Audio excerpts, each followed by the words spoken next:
रवि एक छोटे से कस्बे में रहता था। वह एक साधारण सा छात्र था। पढ़ाई में उसका मन लगता था, लेकिन गणित उसे कठिन लगता था। गणित के सवाल उसे उलझा देते थे। रवि के माता पिता उसे अच्छी शिक्षा देना चाहते थे।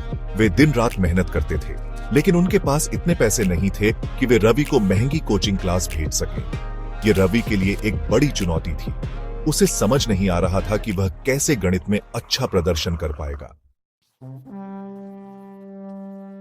बोर्ड परीक्षाएं नजदीक आ रही थीं। रवि पर दबाव बढ़ता जा रहा था। हर कोई अच्छे अंकों की बात कर रहा था।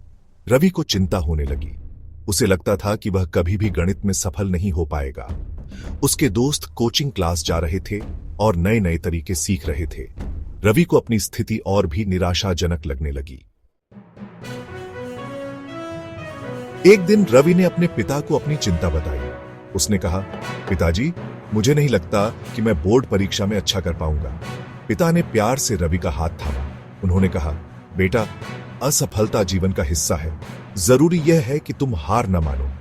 पिता ने रवि को समझाया, छोटी छोटी कोशिशों से शुरुआत करो। रोज थोड़ा थोड़ा अभ्यास करो। समझ न आए तो अपने शिक्षक से पूछो। पिता की बातों से रवि को हिम्मत मिली। उसने गणित को छोटे छोटे हिस्सों में बांट लिया। वह रोजाना अभ्यास करने लगा। धीरे धीरे रवि को गणित समझ आने लगा।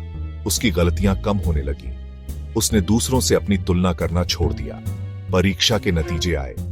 रवि टॉपर तो नहीं बना, लेकिन उसने गणित में अच्छे अंक प्राप्त किए। उस दिन रवि ने समझा कि सफलता का मतलब सिर्फ अच्छे अंक लाना नहीं है। सफलता का असली मतलब है हार न मानना।